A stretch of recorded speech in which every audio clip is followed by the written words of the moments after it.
tough, oh, you're so tough. You're so tough, oh, you're so. You're so, you like it too.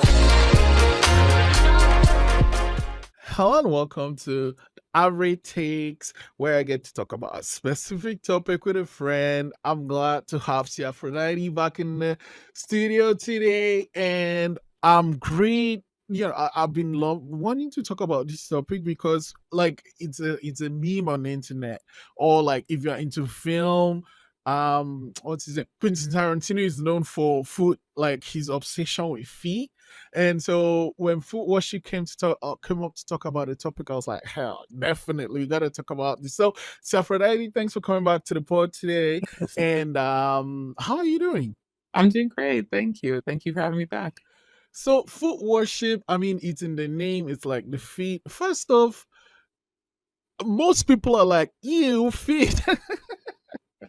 I mean, you would think that, but there's a lot more people than you would imagine who like feet. So, but yes, I understand. Like the kind of like typical first reaction, ew, feet versus other body parts like breasts, Mm.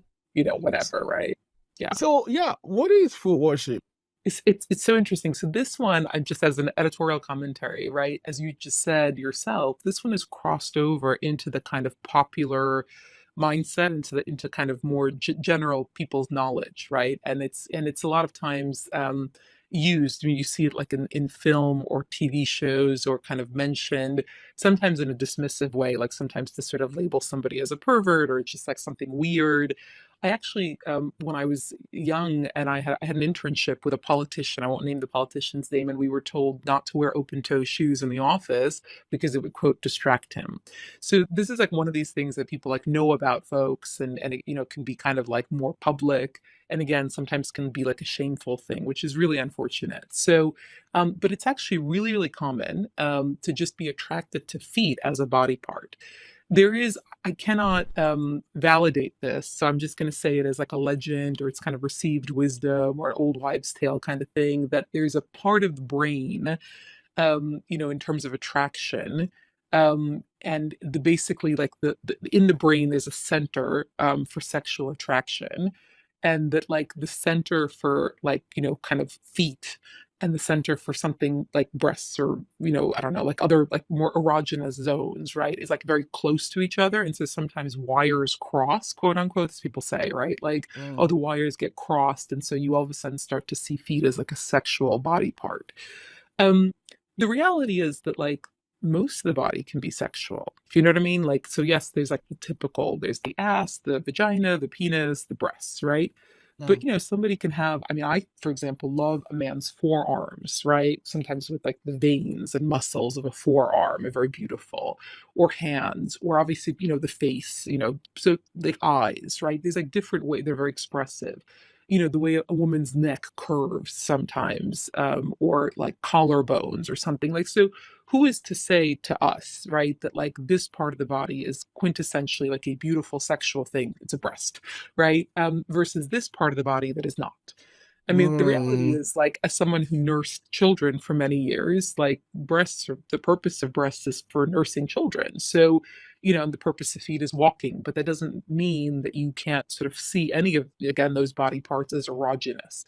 So I will say, I was probably growing up, like, not someone who saw feet as a sexual body part. I think the people that are attracted to feet sometimes are attracted to them very, very early on, is what I've heard from certain sort of submissives, or just in general kind of men, playmates, is that they were 9 years old or 10 years old, and were noticing people's feet the way that a 9 or 10-year-old might notice breasts, right?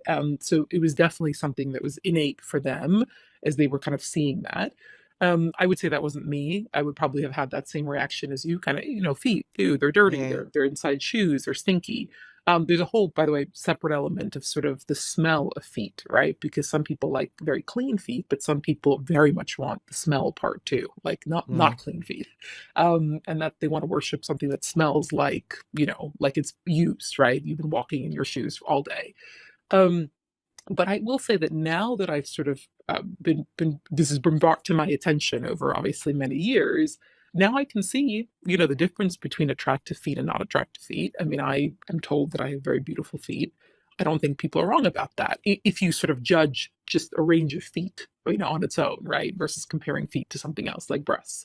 Yeah. If you have kind of longer fingers, if they're more delicate, if the kind of arch is a certain way. I mean, I have a very petite size too. I have like a 5.5 size shoe.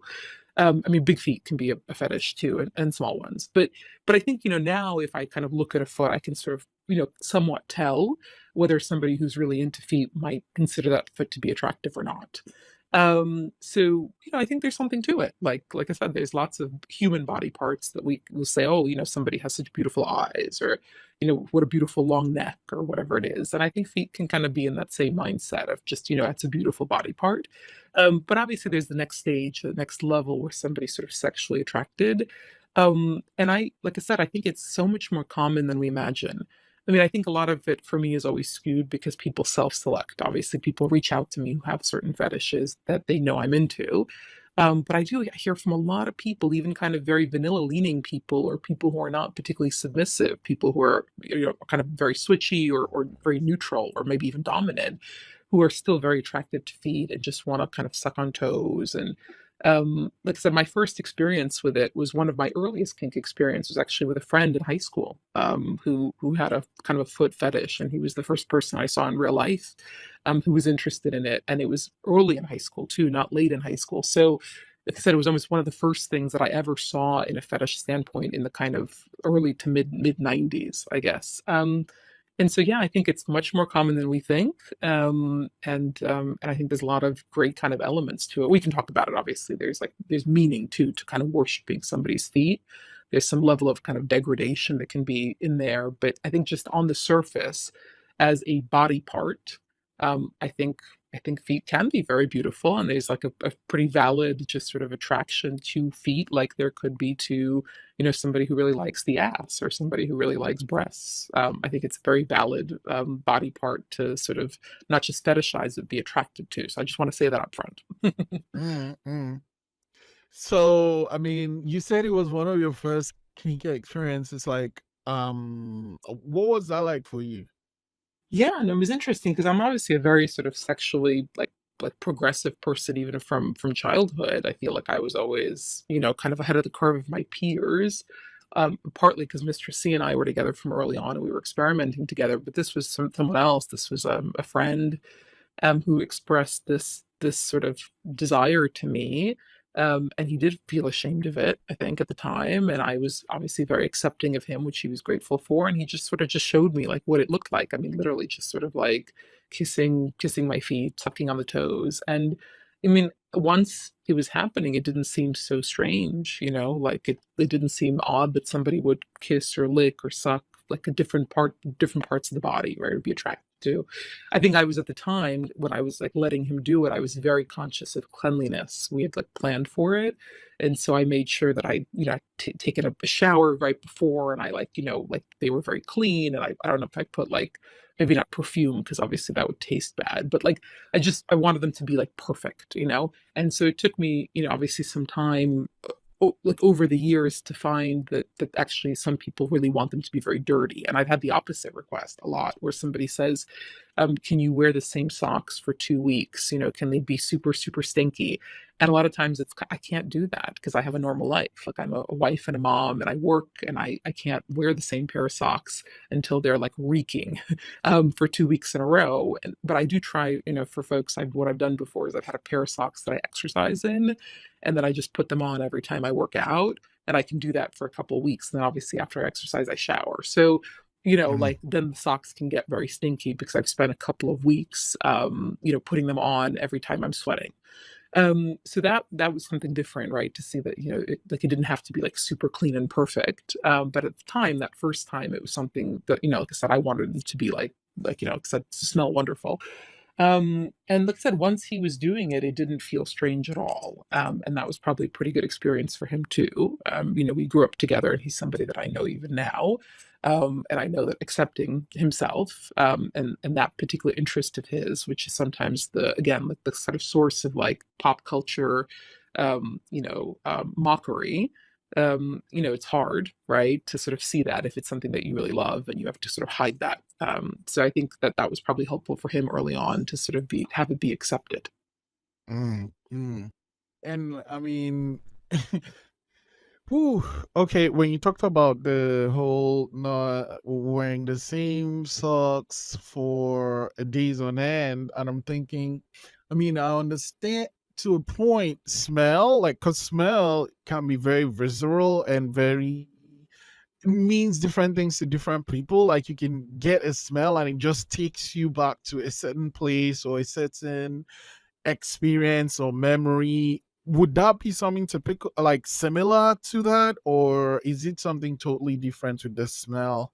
I mean, I think it could be. I think it could also just be kind of pheromonal, like I said, like the kind of human body smell, like pheromones. I think it does start to bleed into sort of what I referenced around humiliation is around sort of dirty things, right? And the worship of something that isn't clean is it comes down to that sort of like devotion, or we've talked about this in the kind of prior pods, I think, when we talked about taboos, when we talked about toilet play, where, why would somebody sort of want something like, human waste, for example? I'm not trying to equate the two, by the way, but I'm just saying like sweat, piss, things that are kind of considered filthy by society. If it's coming from a specific person who is your, let's say, goddess or your dom, you're worshiping that person. It's again this kind of message that I desire you so much, I worship you so much that even things that somebody may not want, I want from you. Because from you Mm, they're great. From you they're valuable. And so, I think that that's a part of it. And again, it's like a bit of that again, kind of humiliation or degradation of like the foot is the lowest part of the body. It's right, it walks on the ground. It's again associated sometimes with sort of filth, like the soles or like smell, right? Like between the mm, toes, gunk, that kind of stuff. And so, is again, it's like part of it is psychological in the same way that somebody might just, sort of ask for some of those taboo things too. And it's a way of sort of self, degradation. And again, it has that element of like a release in it, right? Where you kind of like set the ego aside. So I think that that's part of it. I don't think that's like I said. I think it's just one maybe small facet, frankly, of foot worship because I think a lot of it is just around attraction to the feet. But I think if you get into that very stinky feet space, you're starting to edge towards that more kind of taboo area. mm. For you, what is the appeal like when it comes to food worship? But I guess it's the worship part, right? Yeah. I mean, again, I've explored this with a variety of people, and it hasn't always clicked for me. I mean, a lot of times it has been kind of psychological in the sense of like, okay, I just really enjoy that they're, like I said, worshiping that sort of, lower part of me, right? And so it is about that kind of power dynamic, right? They're at my feet, literally at my feet, kneeling, right, or on the ground. But there's actually, it's if you get somebody who gives a great foot massage, both with their hands or when they're using their mouth, it can feel really good. I mean, I think for some women, it can feel maybe very sexually good. And I'm probably a little bit less on that incline, right? And that's an amazing match, right? When somebody who loves to do foot worship, a man or a woman who likes to do foot worship, and then the sort of dominant partner who literally feels sexual pleasure from it must be an incredible kind of match, right? I would say that I stop short of considering it an erogenous zone for me. Like it can feel really great, like just really wonderful, very luxurious, very pleasurable. I mean, like I said, we go out and pay for foot massages too, like legitimately, right? A good foot rub and with like lavender oil or whatever it is. And then being kind of kissed delicately, gently, like licking, like it can feel really good. Um, I would say that it probably stops short of sort of really kind of arousing me. Although I've had those moments too. I think with certain partners, I would say my baby boy, who's very very into it. I would say that it's been like really good foreplay.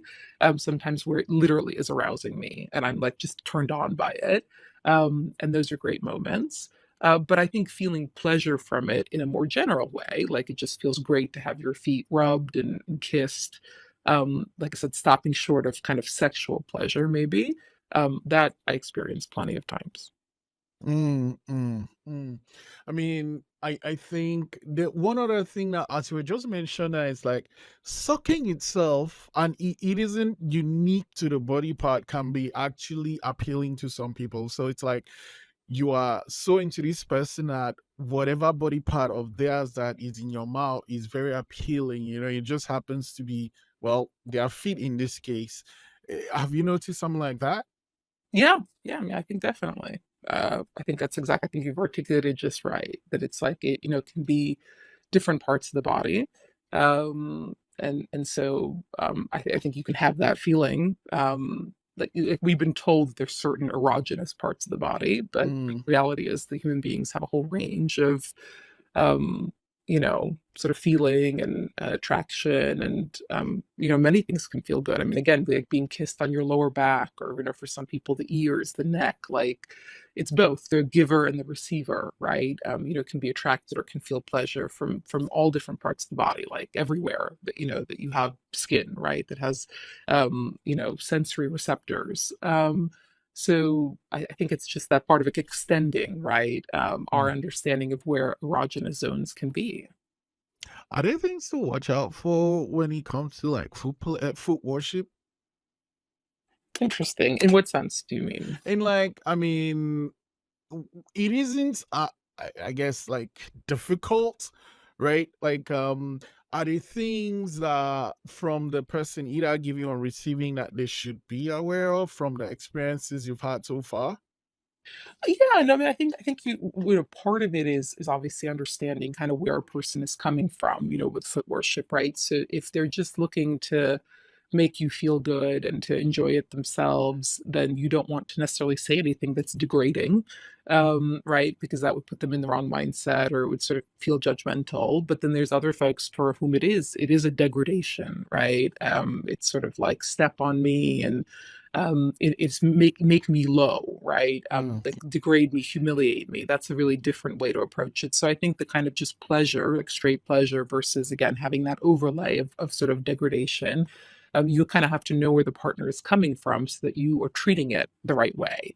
Either you're just kind of enjoying it, or you're actually sort of like highlighting the ways in which they are subservient, or submissive or inferior to you, because they're like literally at your feet, right? mm, And again, that's not always the dynamic. So I think knowing the dynamic is really important.